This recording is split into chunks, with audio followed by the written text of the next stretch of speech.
tôi sao mình bùi vàng đi xem việc cái này hay rau bùi lé mày bùi mình to lé mày cái oh alo le là mà chụp qua theo mà veranda step te rau bùi chị le ole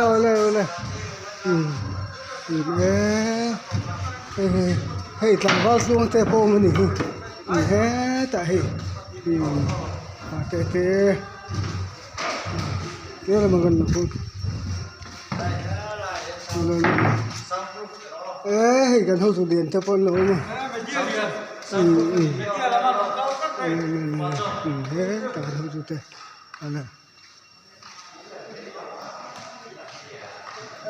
hay xây thì nó cũng mò nó ta hay cũng tôi thì tối thì rất là là phương lái chứ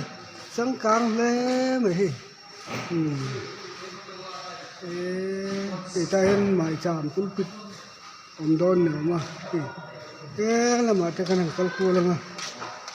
lúc quý niệm mẹ lẽ này khi chơi ba không tuổi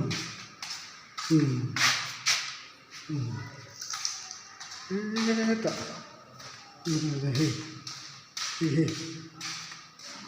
chúng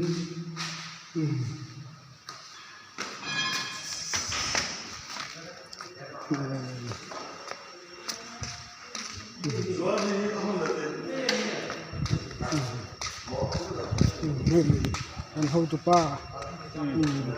phần nó có này thì tao na cái mít lăng thế này việc cái lâu xa việc cái po anh nó mang tiền xe rừng mày lâu xa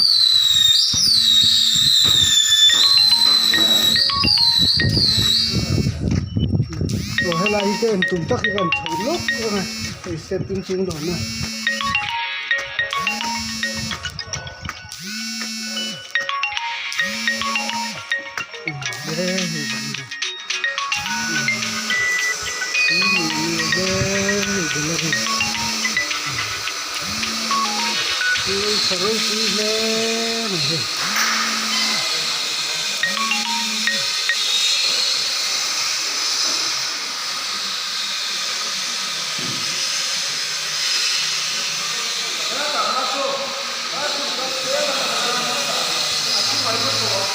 wow.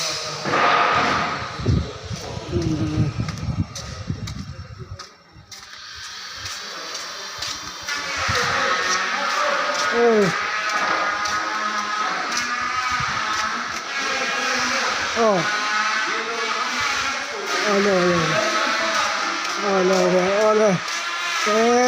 lâu rau quý mẹ lên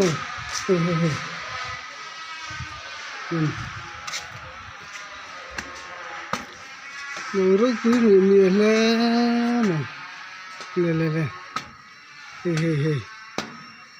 le quý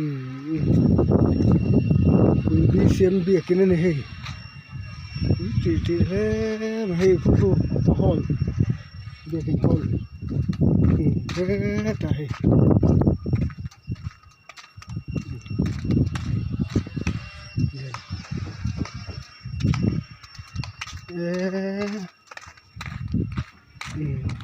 cho nên mình subscribe sắc về trước turun kan som le chua ni subscribe to te po chung à kalau me thì ha kan suy lên này